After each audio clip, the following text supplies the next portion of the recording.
Tuhan firman-Mu ajaib, kekal meski gunung menghilang. Tiada huruf yang gagal, tak terpatahkan siasat. Hidup seperti-Mu ya Allah, lebih dari emas. Aku bersaksi kitab-Mu, kitab yang suci. Mendengarkan firman-Mu, hibur hati yang luka. Terangilah langkahku kemanapun ku pergi. Biarkanlah firman-Mu berkuasa atasku. Ubahkanku, bebaskanku, ku mau menyenangkan-Mu. Aku mau menyenangkan-Mu. Salam jumpa pemirsa terkasih, saya menyambut Anda sekalian dimanapun Anda berada. Dalam episode yang terbaru, program studi harian kita semua Kitab Suci. Kita masih mempelajari Kitab Hosea, kitab pertama dari nabi-nabi kecil dalam Perjanjian Lama, dan kita telah sampai di pasalnya yang ke-10. Untuk memulai, izinkan saya untuk menyambut tamu kehormatan di studio, seorang hamba Tuhan, Saudara Yosef Riyad. Selamat datang, Saudara Terima Yosef. kasih. Kami juga menyambut hadirin di studio, selamat datang. Persiapkan Alkitab Anda pemirsa terkasih dan ikutilah kami selama pelajaran. Dan jika Anda memiliki pertanyaan atau pernyataan, kirimkan pada kami, dengan rahmat Tuhan kami akan menjawabnya. Kita akan memulai studi sesaat lagi, jadi tetaplah bersama kami.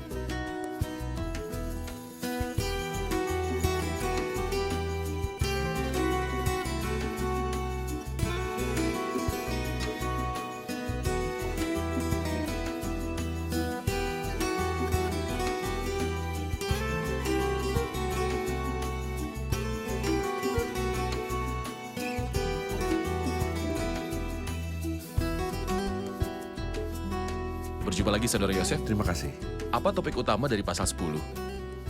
Kita masih berada dalam penghakiman yang merupakan akibat dari kejahatan, dan dia menyebutkan kejahatan mereka dan menyebutkan bersama dengan kejahatan mereka. Penghakiman ilahi atas kejahatan ini. Dan tentu saja bangsa ini dihancurkan atau terserak tidak ada lagi hari ini. Sebab segala sesuatu yang ditulis dahulu telah ditulis untuk menjadi pelajaran bagi kita. Kita belajar banyak dari pasal ini, sama seperti kita belajar di setiap kata dari kitab Allah yang agung. Baik, terima kasih. Saya akan membaca beberapa ayat pertama, kemudian kembali untuk bertanya.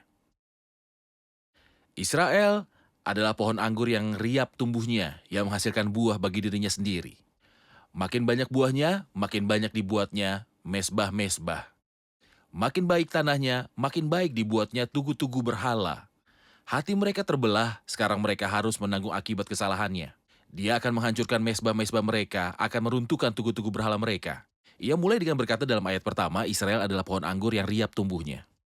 Saya ingin tahu perbandingan antara Israel dengan pokok anggur atau perbandingan lain di dalam Alkitab, Israel dengan pohon-pohon. Mohon beri gambaran, Saudara Yosef. Nah, itu dibaratkan dengan setidaknya 3 pohon. Pohon zaitun, pohon ara, dan pohon anggur.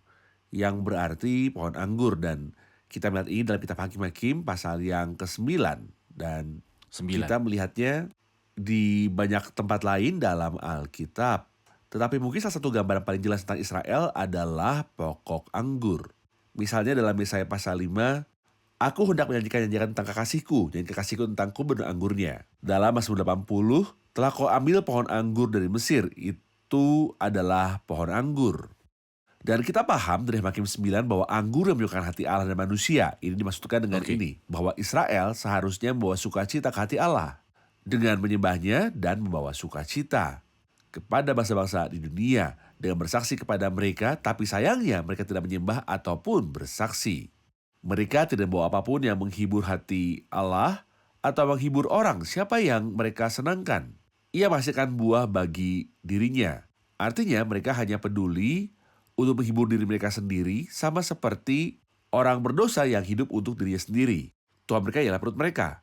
Dia hanya memikirkan, aku akan berkata pada jiwaku, beristirahatlah, makanlah, minumlah, dan bersenang-senanglah. Saya peduli pada diri saya sendiri. Jadi seperti pokok anggur ia menghasilkan, menurut Yesaya 5, buah anggur liar. Benar. Adapun tujuan adanya buah itu menghasilkan buah untuk dirinya sendiri dan tidak Benar. untuk menyukakan Allah atau manusia. Saya tidak bisa meninggalkan bagian ini tanpa berbicara tentang Tuhan sebagai pokok anggur yang sejati, hubungannya dengan diri sendiri, hubungannya dengan Allah, dan hubungannya dengan manusia. Seperti apa? Nah, seperti yang Anda katakan, tidak seperti Israel. Kristus, pohon anggur yang benar, dia datang. Apa itu Pokok anggur, izinkan saya berbicara tentang pokok anggur simbolis. Ada pokok anggur literal yang kita lihat di kebun-kebun, ada pokok anggur simbolis yaitu Israel. Dan itu tidak menghasilkan anggur yang baik, tapi akhirnya di dalam pokok anggur yang benar, pribadi Kristus yang benar-benar membawa kesenangan ke hati Allah. Aku telah mempermuliakan engkau di bumi. Dan Bapa berkata, inilah anakku yang kukasihi, kepadanya lah aku berkenan. Tentu saja betapa dia membawa sukacita kepada jutaan orang dari saat dia berada di bumi sampai hari ini. Maksud saya, selama hidupnya ratusan orang bahagia, mereka yang dia sembuhkan dan dia mengadakan mujizat untuk mereka. Dan mengusir dari mereka roh-roh najis, dia berjalan berkeliling sambil berbuat baik. Betapa dia menyebabkan sukacita dan sampai sekarang betapa dia membawa sukacita dan kebahagiaan ke hati manusia yang tak terhitung jumlahnya. Tapi tanyakan apa yang dia lakukan untuk dirinya sendiri. Dia bahkan tidak melakukan satu hal pun untuk dirinya sendiri meskipun dia bekerja, dia beri makan ribuan orang yang membutuhkan tetapi dia tidur dengan perut lapar. Dia bisa saja menyenangkan dirinya sendiri tapi dia tidak pernah melakukannya. Dia tidak menyenangkan dirinya menggunakan kata-kata Roma pasal 15. Ada banyak ayat tentang Kristus dalam hubungannya dengan dirinya. Alkitab katakan dia telah mengosongkan dirinya sendiri. Ya. Alkitab katakan dia menyerahkan nyawa-nyawanya. Ya, Dan Kristus tidak menyenangkan dirinya sendiri. benar. Dan bahwa Kristus telah menyerahkan nyawanya ke dalam maut, Benar. dia menyingkirkan semua yang berhubungan dengan dirinya dan dia tidak peduli dengan dirinya sendiri. Betul. Karena kasih tidak mencari keuntungan diri sendiri. Benar. Saya lanjut membaca saudara Yosef, ia berkata, makin banyak buahnya, makin banyak dibuatnya mesbah-mesbah. Makin baik tanahnya, makin baik dibuatnya tugu-tugu berhala. Apa arti dari makin baik dibuatnya tugu-tugu berhala, makin baik tanahnya? Baiklah, saya mengerti ayat ini, saudara ayat, dalam pikiran populer yang kita katakan. Dia mendapatkan manfaat dari kebaikannya Ya. dan menyembah yang lain. Tuhan memberi mereka banyak buah dan mereka membangun lebih banyak mesbah untuk berhala untuk membuat Tuhan marah. Tuhan menghadiah mereka dengan tanah. Mereka membuat patung-patung dan membuat berhala-berhala yang memancing kemarahan Tuhan. Itu berarti mereka sangat tidak masuk akal. Lalu menjadi gemuklah Yeshurun dan menendang sama seperti yang Menendang. Musa beritahukan kepada kita dalam Ulangan pasal 12. Untuk melanjutkan diskusi dalam ayat 2, hati mereka terbelah. Sekarang mereka harus menanggung akibat kesalahannya. Dia akan menghancurkan mesbah-mesbah mereka, akan meruntuhkan tugu-tugu berhala mereka. Hati mereka terbelah. Apa artinya? Mereka berbagi hati mereka. Tuhan menginginkan hati yang tak terbelah. Itulah sebabnya ada doa yang indah dalam Mazmur 86 bahwa Daud berkata, bulatkanlah hatiku untuk takut Untuk akan takut akan namamu. Orang-orang itu membelah-belah hati mereka dan menggunakan bahasa Elia. Berlaku timpang dan bercabang hati. Dan Hosea roti bundar yang tidak dibalik. Mereka memiliki hubungan dengan Tuhan hanya dengan perkataan. Tetapi mereka jauh dari hal lainnya. Mereka hanya menghormati Tuhan dengan bibir mereka. Bagaimana dengan hati mereka? Mereka memiliki banyak hal yang mengisi hatinya. Dan pada faktanya hati mereka terbelah. Berarti antara lain, jika Anda berpaling dari Tuhan, tidak ada satu hal pun di dunia yang akan memenuhi hati Anda. Anda akan pergi ke 1, Benar. 2, 3, dan Benar. 10. Dan betapa besar kesediaan orang-orang yang mengikuti Allah lain. Baik. Siapa yang akan datang untuk meruntuhkan mesbah mereka dan menghancurkan tiang-tiang suci mereka? Dia akan Apakah itu penghakiman dari Tuhan secara langsung? Dia akan menggunakan musuh-musuh, tapi dia melakukan itu. Ayat 3, sungguh sekarang mereka berkata, kita tidak mempunyai raja lagi sebab kita tidak takut kepada Tuhan. Apakah yang dapat dilakukan raja bagi kita? Mereka membual, mengangkat sumpah dusta, mengikat perjanjian, sehingga tumbuh hukum seperti pohon upas di alur-alur ladang. Kita tidak punya raja lagi sebab kita tidak takut akan Tuhan. Apa maksud kata-kata ini? Saya bisa memahami seperti itu. Selama Allah melawan kita, apa yang bisa raja lakukan bagi kita? Faktanya ada gejala politik di akhir dari kerajaan Ya. Israel. Ini sangat jelas dalam 2 Raja-Raja pasal 15. Gejolak politik ini tidak meninggalkan stabilitas atau keamanan. Mereka tidak merasa bersalah sama sekali. Mereka berkata, kita tidak punya raja lagi sebab kita tidak takut kepada Tuhan. Apakah yang dapat dilakukan raja bagi kita? Apa yang akan dilakukan untuk kita? Ini berarti tidak ada rasa hormat terhadap penghakiman Tuhan dan tidak ada penghargaan semurka Tuhan atas mereka. Tetapi seperti apa yang dia katakan dalam Wahyu pasal 9, Tuhan mendatangkan tulah-tulah yang parah atas mereka. Namun mereka tidak bertobat dari perzinahan, sihir, pesta pora, dan pembunuhan mereka. Mereka tidak bertobat dan tidak tahu bagaimana bertobat. Seperti seseorang ketika bahkan pukulan-pukulan tidak mengaruhinya. Di mana kamu mau dipukul lagi? Kamu yang bertambah murtad. Benar. Bahkan dalam sejarah kerajaan, ada periode ketika tahta direbut. kasus Ya. pembunuhan, perampasan tahta, dan juga perampasan pemerintahan. Tidak ada pemaksaan hukum atau pemaksaan takut akan Allah dalam kerajaan ini. Dalam pasal 1 dan dalam pasal 15 dari 2 Raja-Raja ada 4 kasus. Tentang seorang yang datang membunuh raja dan duduk di tempatnya. Dan setelah beberapa saat, kadang-kadang 7 hari, bahkan tidak sampai 7 hari, ini tidak punya waktu untuk menikmati pemerintahan. Seseorang membunuhnya dan duduk di tahtanya. Dan kemudian yang lain datang dan membunuh orang yang membunuh yang pertama. Dan tentu saja barang siapa menggunakan pedang akan binasa Pedang. oleh pedang. Ini adalah prinsip yang ditetapkan oleh Kristus ketika dia berada di bumi ini. Dan kita melihatnya direalisasikan dan dibuktikan bahkan sebelum Kristus datang. Terima kasih Saudara Yosef, kita saksikan laporan dan kembali untuk menjawab pertanyaan hadirin. Pemirsa terkasih, dalam kasih-Nya Allah tidak menahan diri untuk mengirimkan firman-Nya ke mulut para nabinya. Dan di antara mereka adalah Hosea yang memperingatkan orang-orang agar tidak berpaling dari Allah. Tetapi menunda pertobatan, menunda untuk kembali kepada Allah. Tidak diminati manusia, karena suatu saat akan tiba ketika dia mencari pertobatan dan tidak dapat menemukannya, meskipun dia mungkin memintanya dengan mencucurkan air mata. Itulah kasus Esau. Seperti yang dikatakan Alkitab dan kasus Voltaire, filsuf Perancis. Sayangnya, mereka berdua dengan menangis ingin bertobat, tetapi tidak dapat menemukannya. Itulah situasi bangsa kuno di utara pada zaman Nabi Hosea. Yang memburuk keadaan adalah bahwa orang-orang menikmati kekayaan materi, kemakmuran, dan rasa kenyang. Mereka umumnya mengatakan bahwa mereka yang berpaling kepada Allah adalah orang miskin karena mereka memiliki kebutuhan. Adapun orang kaya, sayangnya mereka sering berhasil tanpa Dia, yaitu Tuhan. Orang-orang kuno berada dalam kemakmuran di era sejarah itu, jadi seruan Nabi Hosea untuk bertobat tidak diindahkan. Dalam ayat 4 kita membaca mereka berbohong, mengangkat sumpah dusta, mengikat perjanjian, sehingga tumbuh hukum seperti pohon upas di alur-alur ladang. Kita membutuhkan penjelasan tentang ayat ini. Silakan Saudara Yosef. Ayat ini berbicara tentang orang-orang pada umumnya. Tapi sayangnya itu juga berbicara tentang raja. Jika raja tidak menepati janjinya, apakah Anda mengharapkan bahwa orang awam tidak akan bersumpah palsu? Jika mungkin raja bersumpah dalam nama Tuhan dan memandang ringan sumpah, apakah Anda berharap bahwa ketika orang-orang bersumpah dalam nama Tuhan, mereka menghormati perkataan mereka? Meskipun Tuhan berfirman dalam hukum Taurat, jangan menyebut nama Tuhan Allahmu dengan sembarangan, sebab Tuhan akan menang bersalah orang yang menyebut namanya dengan sembarangan. Lihat contoh tentang raja-raja itu sendiri. Dalam Yeskiel 17 ayat 16. Demi aku yang hidup, demikianlah firman Tuhan Allah. Ia pasti mati di Babel di tempat raja yang mengangkatnya menjadi raja.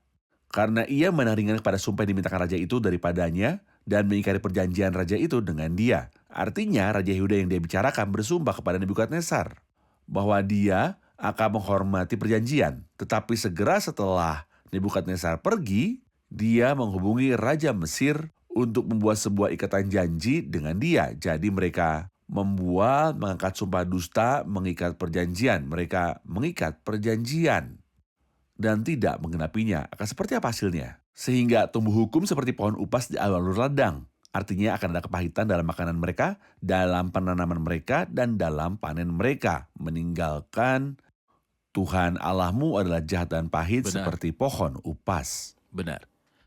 Ayat 5, penduduk Samaria gentar mengenai anak lembu Bet Awen. Rakyatnya akan berkabung oleh karenanya, dan imam-imamnya akan meratap oleh karenanya, oleh sebab kemuliaannya telah beralih daripadanya. Anak lembu itu sendiri akan dibawa ke Asyur sebagai persembahan kepada Raja Agung. Efraim akan menanggung malu, Israel akan mendapat malu karena rancangannya. Mengenai anak lembu Bet Awen, Saudara Yosef, Anda sebutkan sebelumnya bahwa Bet Awen adalah Betel, Ya. di mana Allah seharusnya dihormati. Tidak menaruh anak lembu di dalamnya, tetapi dia mengatakan di sini anak lembu Bet Awen. Apa alasan kehancuran dari tempat ini? Yerobeam bin Nebat memang bodoh. Tuhan berfirman kepadanya, jika engkau berjalan dalam perintah-perintahku, ia akan mendirikan tahtamu. Tetapi sayangnya, bertentangan dengan firman Allah, dia berpikir bahwa jika orang-orang dari tahun ke tahun pergi ke Yerusalem, hati mereka akan berbalik kepada raja dari keluarga Daud. adalah baik untuk mencegah ini sejak awal. Dan untuk menghindari sumber masalah. Saudara, Tuhan memberitahumu apakah Tuhan mengatakan dusta? Dia berkata bahwa jika kamu mentaati perintah-perintahku dan perkataanku, aku akan mendirikan tahtamu. Tapi sayangnya si bortolol ini, dan sayangnya juga, semua raja yang datang setelah Yerobeam bin Nebat tidak meninggalkan Bodoh. dosa-dosa Benar. Yerobeam bin Nebat yang telah membuat Israel berdosa. Dosa. Betapa besarnya tanggung jawab orang ini bahwa dia menyesatkan orang-orang pada zamannya, kemudian menyesatkan banyak generasi setelahnya. Dan saya menyatakan bahwa setiap orang yang menyesatkan orang selama zamannya, kemudian menyesatkan orang lain yang hidup sesudahnya, celakalah dia. Benar. Benar. Saudara Yosef, ayat 7 berkata, Samaria akan dihancurkan, rajanya seperti sepotong ranting yang terapung di air. Bukit-bukit pengorbanan awen, yakni dosa Israel, akan dimusnahkan. Semak duri dan rumput duri akan tumbuh di atas mesbah-mesbahnya. Dan mereka akan berkata kepada gunung-gunung, timbunilah kami, dan kepada bukit-bukit, runtuhlah menimpa kami. Mohon komentari ayat 7 dan 8. Raja Samaria dipotong seperti ranting. Ranting itu terapung di air, itu tidak memiliki nilai sama sekali. Dan sesungguhnya, apa nilai raja-raja di Samaria? Tidak ada nilainya. Bagi orang yang meremehkan Tuhan dan tidak menghormatinya, sebab siapa yang menghormati aku akan kuhormati, tetapi siapa yang menghina aku akan dipandang rendah. Ayat terakhir dalam pasal ini mengatakan pada waktu fajar akan dilenyapkan sama sekali Raja Israel. Apakah ini bersifat sementara? Dan lokasi atau umum, aplikasi lokal adalah bahwa sungguh orang yang bangun pagi membunuh raja dan duduk tahtanya. Atau kita bisa mengerti bahwa kerajaan akan benar-benar lenyap dari Israel ketika Raja Asyur datang pada zaman Hosea kedua dan membawa kerajaan ke Asyur. Sehingga kerajaan itu hilang sama sekali. Tetapi setelah itu datanglah penghakiman yang mengerikan yang dikutip dalam Perjanjian Baru 2 kali. Pertama kali itu terjadi pada tahun 70 Masehi dan kedua kalinya itu akan terjadi di masa depan dalam masa Ya. kesusahan besar. Ada 2 ayat. Ayat pertama ada di Lukas pasal yang ke-23. Kristus berkata Ayat 23. kepada putri-putri Yerusalem ketika dia pergi ke kayu salib. Alkitab mengatakan bahwa Kristus ketika pergi ke kayu salib, putri-putri Yerusalem berkabung dan meratap. Yesus berpaling kepada mereka dan berkata, "Hai putri-putri Yerusalem, janganlah kamu menangisi aku, melainkan tangislah dirimu sendiri dan anak-anakmu. Sebab lihat, akan tiba masanya orang berkata, berbahagialah perempuan mandul dan yang rahimnya tidak pernah melahirkan, dan yang susunya tidak pernah menyusui di tanah, dan bangsa yang sangat menghargai keturunan, mereka akan berkata yang mandul dan rahim yang tidak pernah melahirkan, dan mereka berkata kepada gunung-gunung dan kepada batu-batu karang itu, runtuhlah menimpa kami dan sembunyikanlah kami." Perkataan yang sama yang dikatakan Hosea dalam pasal yang ke-10 digenapi pada zaman Titus orang Romawi. Dan kedua kalinya kita membaca mengenai hal itu dalam Wahyu yang ke-6 tentang masa kesusahan besar ketika anak domba membuka materai ke-6. Kita membaca tentang hal yang mengerikan itu ketika ia berkata dalam Wahyu pasal 6 ayat yang ke-15, dan raja-raja di bumi dan pembesar-pembesar serta perwira-perwira dan orang-orang kaya serta orang-orang berkuasa dan semua budak serta orang merdeka bersembunyi dalam gua-gua dan celah-celah batu karang di gunung. Dan mereka berkata kepada gunung-gunung dan kepada batu-batu karang itu, runtuhlah menimpa kami dan sembunyikanlah kami terhadap dia yang duduk di atas tahta dan terhadap murka anak domba itu, sebab sudah tiba hari besar murka mereka. Dan siapakah yang dapat bertahan? Saya pikir yang terburuk bagi seorang untuk mati adalah bahwa sebuah batu yang berat jatuh ke atasnya dari ketinggian dan membunuhnya. Tetapi orang-orang itu meminta dan berharap bahwa gunung-gunung dan batu-batu karang jatuh ke atas mereka itu akan berbelas kasihan daripada murka anak domba dan kemarahan dia yang duduk di atas tahta. Saudara Yosef dalam ayat 11, setelah ia mempersamakan Israel dalam ayat 1, Israel adalah pohon anggur yang riap tumbuhnya dan yang menghasilkan buah. Namun di sini ia berkata dalam ayat 11, Efraim dahulu seekor anak lembu yang terlatih, yang suka mengirik, dan aku ini menyayangi tengkuknya yang elok. Aku memasang Efraim. Yehuda harus membajak, Yakub harus menyisir tanah baginya sendiri. Mohon komentar Anda mengenai deskripsi tentang Efraim ini. Ya, nah Tepat sebelum ini dia berkata apabila mereka dihajar karena salahnya yang berganda, kedua kesalahan itu adalah menjauh dari Tuhan dan berpura-pura sebaliknya. Bahwa hatimu jauh dari Allah dan lidahmu berbicara tentang Allah. Ini adalah dua pelanggaran dan bukan satu. Pelanggaran pertama adalah berada jauh dari Tuhan dan pelanggaran kedua adalah mengaku mengenal Tuhan. Seseorang berkata ketika Kristus mengutuk pohon ara itu bukan karena dia tidak berbuah, tetapi karena mengklaim telah menghasilkan buah dengan memiliki banyak daun. Daun-daun di pohon ara menceritakan adanya buah. Ketika tidak ada buah, dua pelanggaran telah terjadi. Pertama, pohon itu tidak subur dan berpura-pura subur. Ini adalah gambar dari seorang yang religius. Lalu Efraim dahulu, seekor anak lembu yang terlatih, yang suka mengirik, dan aku ini menyayangi tengkuknya yang elok. Dan kita dapat memahami ayat ini, aku akan memasang tali kekang di lehernya yang indah supaya ia terjaga tetap aman. Mereka tidak tunduk pada kuk Tuhan, jadi kuk musuh harus menimpa kehidupan mereka dan dikenakan kepada mereka. Benar. Demikian kita pada Kristus ketika mereka bertanya kepadanya apakah diperbolehkan bayar pajak kepada kaisar atau tidak. Lalu berkata, mengapa kamu mencobai aku, hai orang-orang munafik? Tunjukkanlah padaku mata uang untuk pajak itu. Mereka membawa 1 dinar kepadanya. Gambar dan tulisan siapakah ini? Jawab mereka, gambar tulisan kaisar. Lalu kata Yesus kepada mereka, Wajib berikan kamu kepada berikan kaisar Allah. apa yang wajib kamu berikan kepada kaisar, dan kepada Allah apa yang wajib kamu berikan kepada Allah. Seolah-olah dia ingin mengatakan jika kamu telah menyerahkan kepada hal-hal yang menjadi milik Allah, kaisar tidak akan datang memperbudak dan memerlukanmu. Karena di awal pasal ini dia bicara tentang perumpamaan kebun anggur. Pemilik kebun anggur yang diutus untuk mengambil buah-buahan. Mereka membunuh para pelayan dan mengirim mereka dengan tangan kosong. Apakah Anda telah memberikan kepada Allah hal-hal yang menjadi milik Allah? Kaisar tidak tidak akan akan datang dan mempermalukan Anda. Baik, dan karena kaisar datang menggenapi penghakiman dan berikan kepada kaisar Benar. apa yang wajib kamu berikan, kepada Benar. Allah apa yang wajib kamu Inilah berikan ide kepada yang Allah. sama. Aku ini menyayangi tengkuknya yang elok sehingga kekangnya menjaga dia tetap aman. Saya pikir ada beberapa analogi untuk Israel, Saudara Yosef, dalam kitab ini. Dia berbicara tentang dia sebagai lembu betina, dan dia berbicara tentang dia tentang sebelumnya sebagai merpati yang tolol. Bisakah Anda mengingatkan kami tentang penggambaran lain tentang hal Seperti ini? barang tidak disukai orang, roti bundar yang tidak dibalik. Nah, sebenarnya banyak karakteristik dan sang nabi kaya akan analogi ini. Sekitar 10 atau lebih karakteristik dari bangsa Israel diterbitkan dalam kitab ini. Oke. Seruan dalam ayat 12, menaburlah bagimu sesuai dengan keadilan. Menuailah menurut kasih setia. Bukalah bagimu tanah baru, sebab sudah waktunya untuk mencari Tuhan, sampai ia datang dan menghujani kamu dengan keadilan.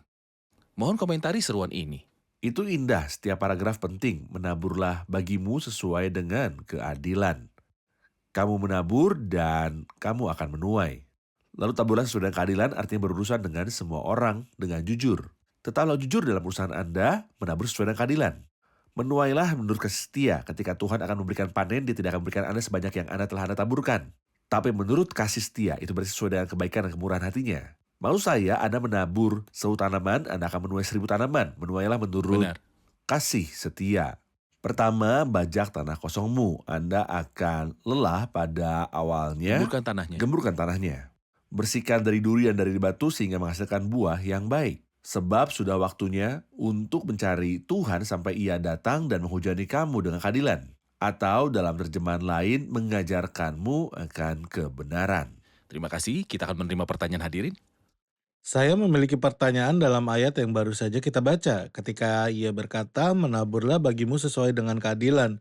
Setelah itu dia berkata, menuailah menurut kasih setia. Setelah bajak tanah kosongmu, kami mengatakan bahwa masalah bangsa ini adalah bahwa orang hanya memikirkan hidup mereka sendiri, mereka egois. Saya melihat di sini bahwa nasihat yang Tuhan sampaikan kepada mereka, menaburlah bagimu bajak tanah kosongmu. Apa maksudnya? Silakan Saudara Yosef. Ada hal-hal yang tidak dapat dilakukan orang lain untuk saya. Misalnya tidak ada yang bisa bertobat bagi saya. Saya sendiri harus bertobat. Tidak ada yang bisa percaya bagi saya. Akulah yang akan masuk melalui pintu. Tidak ada gunanya bagiku jika orang lain masuk melalui pintu. Tetapi ini berbeda. Dari Israel adalah pohon anggur yang riap tumbuhnya. Ia menghasilkan buah untuk dirinya sendiri. Maksudku, aku tidak hidup untuk diriku sendiri. Bahwa mereka yang hidup seharusnya tidak hidup lagi untuk diri mereka sendiri. Tetapi untuk dia yang mati bagi mereka dan bangkit kembali. Tapi siapa yang akan bajak tanahku? Yang akan memberikan tanah hatiku sehingga aku bertobat dan kembali kepada Tuhan. Bisakah orang lain lakukan itu untuk saya? Inilah perbedaan antara Ia menghasilkan buah untuk dirinya sendiri, dan di sini bajak tanah kosongmu. Terima kasih Saudara Yosef, kita telah di akhir episode, kita rangkum episode ini bersama hadirin.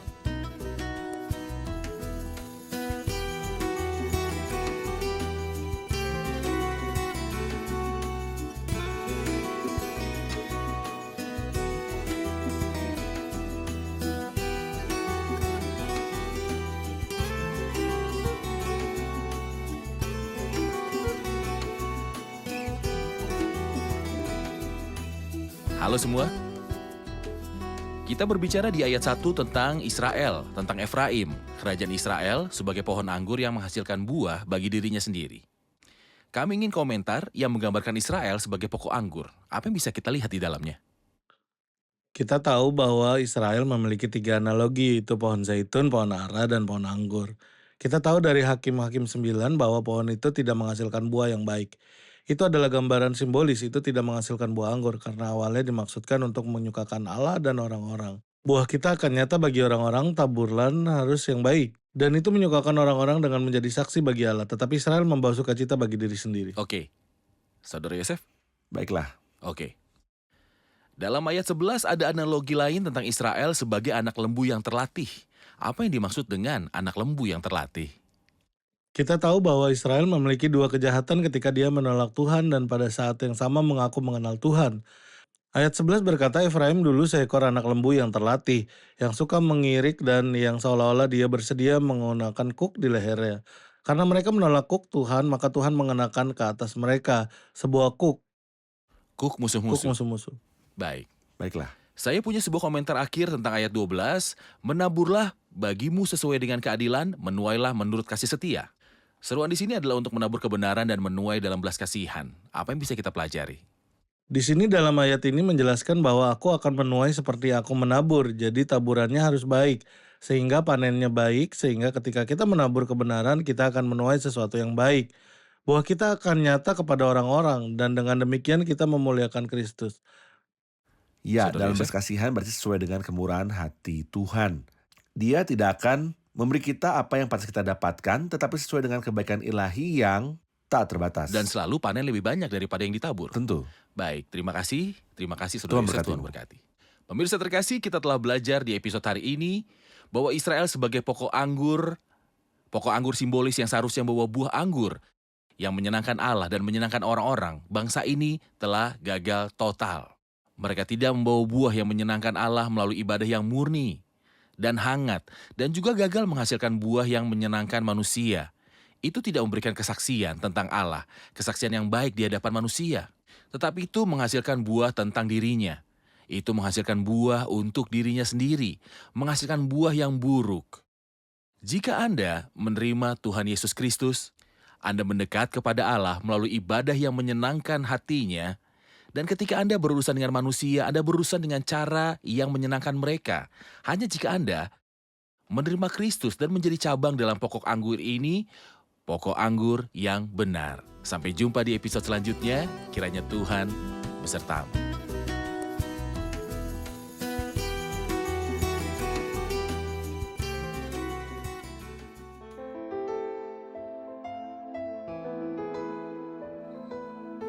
Tuhan firman-Mu ajaib, kekal meski gunung menghilang. Tiada huruf yang gagal, tak terpatahkan siasat. Hidup seperti-Mu ya Allah, lebih dari emas. Aku bersaksi kitab-Mu, kitab yang suci.